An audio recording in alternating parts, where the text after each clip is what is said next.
राज ठाकरे हे काल दिल्लीला गेलेले आहेत। राज ठाकरे दिल्लीला का गेलेत हे काही तासात स्पष्ट होईल।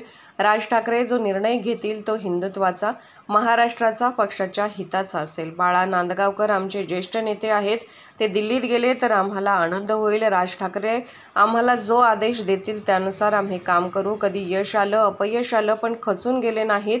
महाराष्ट्राच्या राजकारणात चिखल झाला हे खरं आहे। राज ठाकरे हित बघून निर्णय घेतील। शासनाने चहल यांची बदली यापूर्वीच करायला हवी होती। बजेट बाहेर जाऊन खर्च केले ते चुकीचे आहे।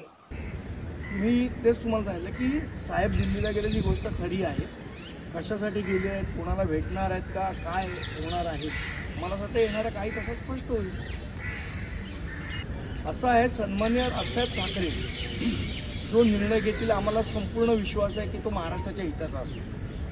जो निर्णय घेतील तो पक्षाच्या हिताचा असेल आणि ते जे आदेश देतील त्या आदेशाप्रमाणे काम करणं हे महाराष्ट्र सैनिक म्हणून आमचं कर्तव्य आम्ही मानतो आणि आम्ही त्या आदेशाप्रमाणे आत्तापर्यंत काम करत आलो आहे। कधी यश आलं, कधी अपयश आलं, पण त्यांनी खचून न जाता ते जो आदेश देतील त्याप्रमाणे आम्ही काम करत आलो आहे आणि यापुढेही साहेब जो आदेश देतील त्याप्रमाणे त्याची अंमलबजावणी रस्त्यावर करण्याची जबाबदारी ही महाराष्ट्र सैनिक म्हणून आमची असेल। चिखलदरा ही वस्तुस्थितीच आहे ना, 2019ला सुरुवात झाली त्याची, ज्या वेळेला शिवसेना आणि भाजप यांनी एकत्र निवडणुका लढवल्या, लोकांनी एकत्र त्यांना सरकार बनवण्याचा कौल दिला।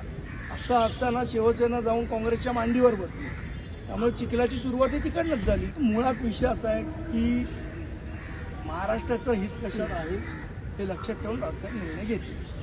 मला वाटतं अजून बऱ्याचशा गोष्टी स्पष्ट व्हायच्या, त्या होऊ द्या, त्यानंतर आपण निश्चितपणे बोलू।